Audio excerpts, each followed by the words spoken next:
My brother here is still alone, and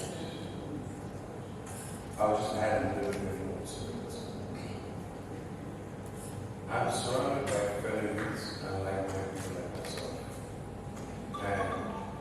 And it has come that period again when such engagements do take place, where politicians come to you and engage you and try to persuade you as to who you vote. Well, first of all, I'm not a politician. I am just a Nigerian who is an entrepreneur, and fortunately as well, is the son of the next president of Nigeria. Well, most importantly, a Nigerian young, I forgot that so young man who wishes the best for this country. And in wishing the best for this country, one has to be very inquisitive as to who the candidates are. Nigerians, and especially with politicians, we have the most powerful school in the world, which is this. When it comes to information gathering and research. And when we look at all the candidates, one of the points we made out is how many candidates have actually raised younger people to the tonight, or created an environment that's allowed younger people to thrive. I look at Lagos, for example, today, and I see a lot of SMEs popping up because the environment allows them to thrive. I look at Lagos today, and I see a lot of young people moving from the community they were raised to communities and areas in which they are able to actually afford themselves an upcoming middle class structure. And then I asked myself about the other candidates that are running for the presidency. I look at, and I'm happy to hear that my brother also talks about Mark Okoye, who's also a very good friend of mine and I grew up with as well. Mark, even from America to even when he married Philinda, we all grew up together. You know, to see the Colombian also be able to give an opportunity to grow as well. It resonates exactly what Ashiwaji was doing in 1999, from having people's houses, every person from different aspects and areas of Nigeria in the cabinet. But most importantly, being surrounded by young men and women. Today, I see a man that till now is still surrounded by young men and women, and that has allowed him to make decisions that will favor the younger generation, whilst also being surrounded by hatreds of his. I have a lady here called Cheryl White, who's on her phone. Cheryl. I have a lady here called Cheryl White, for example. This is one of Ashwaja's special assistants. She is in her 30s. I look at, out of 10 of our special assistants, 9 or 8 of them are in their 30s. And this is something that he has done from the beginning. You look back to 1999, you look at his PAs, they were in their 20s and early 30s, and they become men today. Some are heads or parastatuses, some are kings, some are business owners and leaders in their communities, and others, even as commissioners or so, who also in his cabinet, are now governors. What am I trying to get at? Every single person's trajectory has gone up. Can the same be said about the other candidates?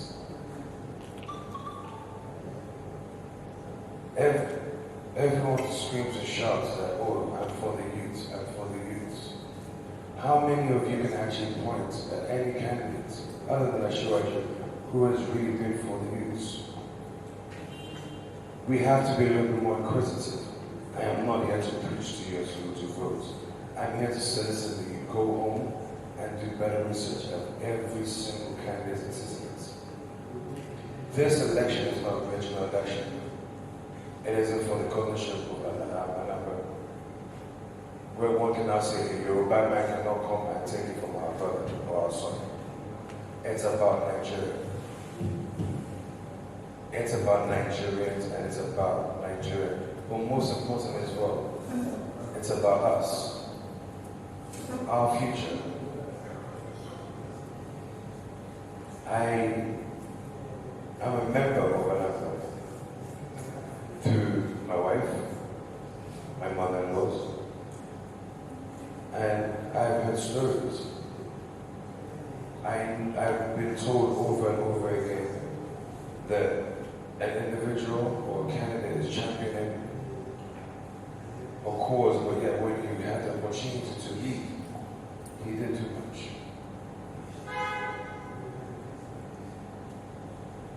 So, do you now also ask that all Nigerians and Nigerians should now vote for someone whose track record cannot be matched to other candidates? Emotion has to be removed when we talk about Nigeria. When we talk about our councils, our local governments, our localities as a whole, emotions should still be removed, but I would rather someone that's a competent person and who's capable to govern. So I would have to remove emotions and start using this more. I would ask you to do your research and find out who has been tested. And whilst tested, was it successful? Who can be trusted? And when trusted, can I still trust him again to lead and take this country to a better place? And who's been tried? Like I did say, I was going to speak too long. But it is about time that the younger generation, us youths, start getting fooled and told that someone's going to do something who doesn't even have a track history of doing such, of raising youths. And it's time to remove emotions and start using our heads. Presidency is bigger than any region. It is the whole country. And when you travel, you don't travel with a passport that says Igbo passports or Yoruba. It's Nigeria. Some here have kids, some don't. Nigeria can no longer afford an experimental president. We can't. Nigeria can no longer afford a president that cannot unify the whole country. We can't. Nigeria can no longer afford a president that hasn't been tried, tested, and that can't be trusted. I have come to plead that this is about Nigeria and an individual who can be competent and is competent to rule Nigeria and not about a region. It's about our future.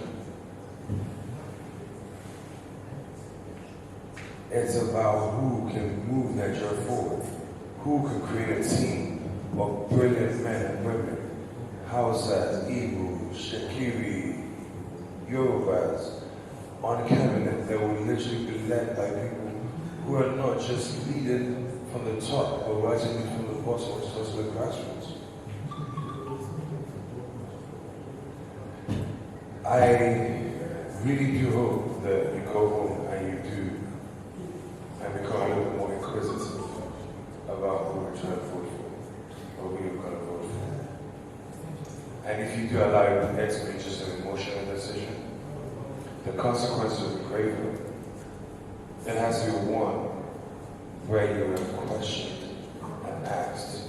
You looked at the previous opportunities and office hold positions the person has held. You ask yourself, I want to be a businessman. I want to run my own business. Was this candidate able to develop, as my brother said, his or her states to a position whereby businesses thrive after? Security, health, infrastructure, development overall. Please go home, do your research. Your phones are with you, powerful tool. Nothing can be said to you that you cannot go and find yourself. Unless the individuals have wiped out the history. That's it. But then if that's the case, our parents are there, our older friends are there. Let's be a little bit more inquisitive as opposed to just falling and listening to stories I was told on my way here that another thing was pending that I should just go for Hebrews. He does like Hebrews. But again, like I said to you, Joey Lukwe, since 1999, and to date, you still have commissioners on Mr. Governor Someone's cabinet who are Hebrews. Hausas. So, how can you tell me that he doesn't like Hebrews? Or from people from this region? I'm his son, and his oldest living son, who is allowed to marry an Hebrew woman from Anambra. His grandchildren that he carries and cherishes like any grandfather does, bear the name his grandson, President Judea. So again, like I said, it is not about reach, this is not a regional thing. And we cannot continue to allow people to say, oh, try and brainwash us. They've said, oh, he's unhealthy, or he's sick.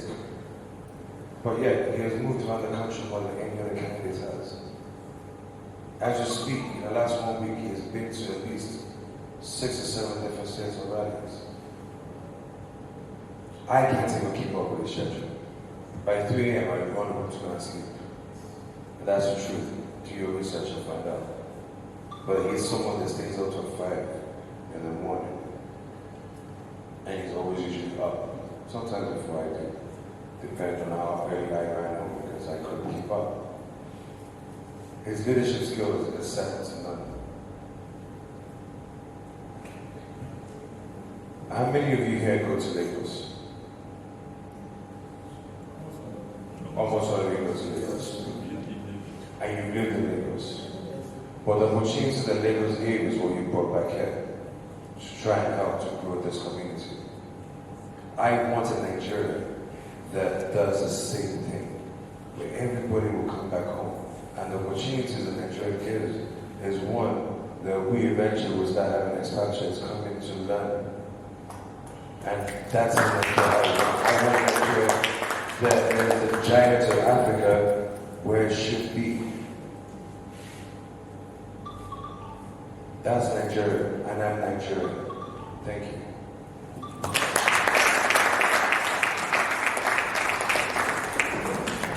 Build the youth, empower the youth,